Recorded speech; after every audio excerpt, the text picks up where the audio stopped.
ठाण्यातल्या शोभायात्रेत महिला घोडेस्वार सहभागी झाल्यात।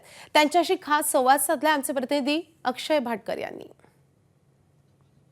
पाहिलं मागे तर ही तरुणी आहे, नेमकं ती या विषयात का आहे आणि घोड्यावर काय आहे ते आपण विचारणार आहोत, तिच्याशी आपण संवाद साधणार आहोत।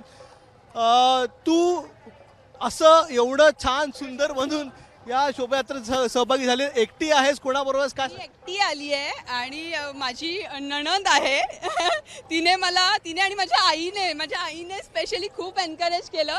ती सुद्धा आज सकाळी माझ्याबरोबर 4 वाजता उठली आहे। मी कशी दिसते, काय कसं असलं पाहिजे, सो माझ्या आईने खूप जास्त एनकरेज केलं मला। पण एक कळलं नाही, घोड्यावर बसून का?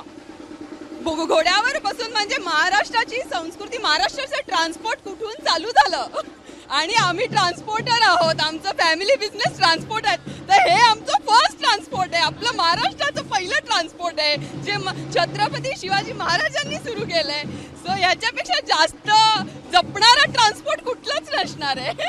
हे करून म्हणजे वर्किंग वुमन आहेस का आणि कशा, आणि ते करून आज इथे कशा प्रकारे? हो, मी मेकअप आर्टिस्ट आहे आणि फॅमिली बिझनेस पण सांभाळते, फॅमिलीला सपोर्ट करते। सो ते सगळं करून इकडे आली आहे आणि मजा येते, पहिलंच वर्ष आहे। आपली संस्कृती सांगण्यासाठी त्यांनी ही वेशभूषा केलेली आहे, ती वेशभूषा करून या शोभायात्रेमध्ये सहभागी झालेले आहेत। कॅमेरामन विनयसह अक्षय भाटकर, एबीपी माझा, ठाणे। एबीपी माझा, उघडा डोळे बघा नीट।